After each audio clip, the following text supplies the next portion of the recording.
Fighting Apathy: How to Be an Empathy Leader in a Cold Workplace.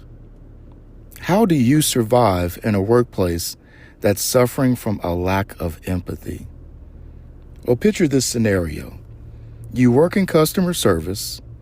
You, the employee, naturally put yourself in the shoes of the person you're speaking to.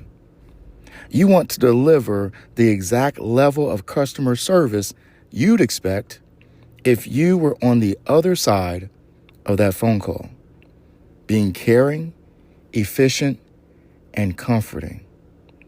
But then you look around at your workplace and you see colleagues who might not care about actually solving the issue or truly comforting the customer through whatever frustration they're experiencing. How do you deal with that situation? Well, being a leader in those moments can feel tough.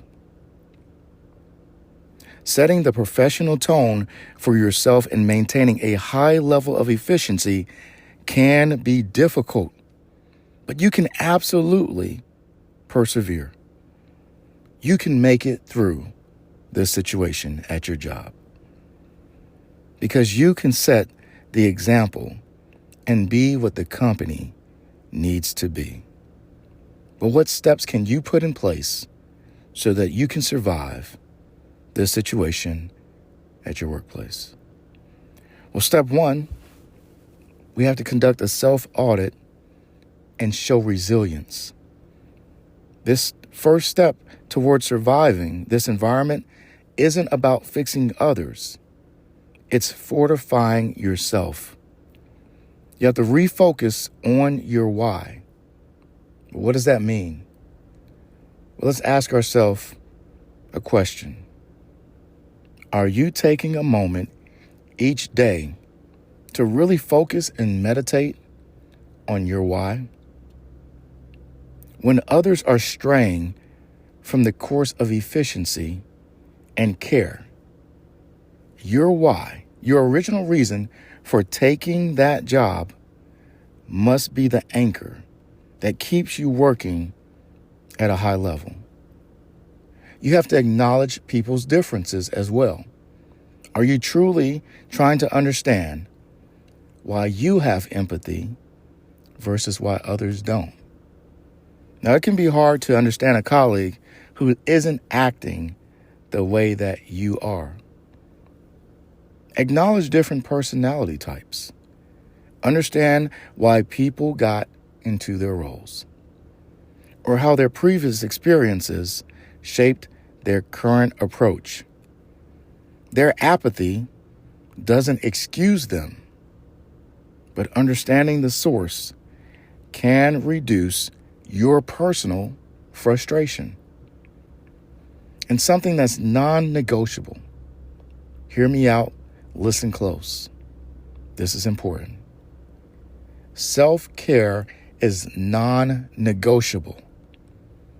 Are we taking care of ourselves?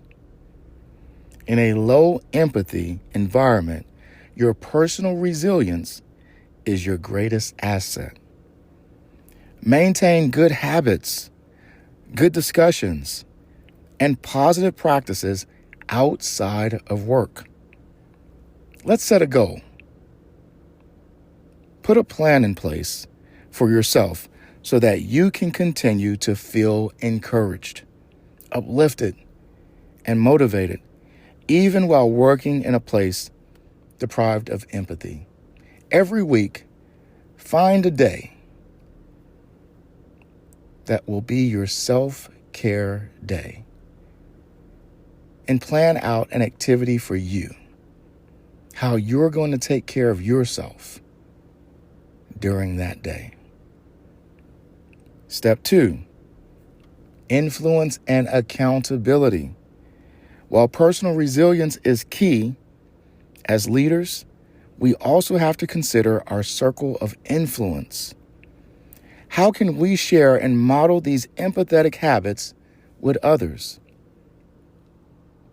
The ultimate challenge comes down to accountability. See, accountability in your role. If you are in a position to hold these individuals accountable, how do you do it while remaining peaceful and professional?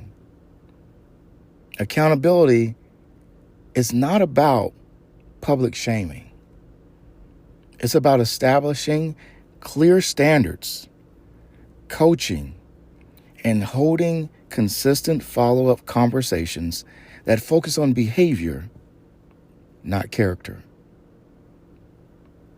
How about influencing leadership? Now, if you're not in a direct leadership role, what can you do to work with the current leadership team to help them hold others accountable? Well, this requires you to present the issue not as, oh, that person is just nasty, they don't care, or they're mean, but present the issue as a professional problem that's impacting efficiency, customer retention, and the company's reputation. Your actions must remain professional, grounded in data, and always solution-oriented. Remember, your professionalism and empathy in a toxic environment shine brightest by conducting a self-audit, holding ourselves accountable, and expecting the same of others. We can maintain our peace, our professionalism, and our positive influence at work. Remember, think big, take risk, and always make sure they are calculated. This is Dr. James McCarter from the McCarter Leadership Institute, signing out.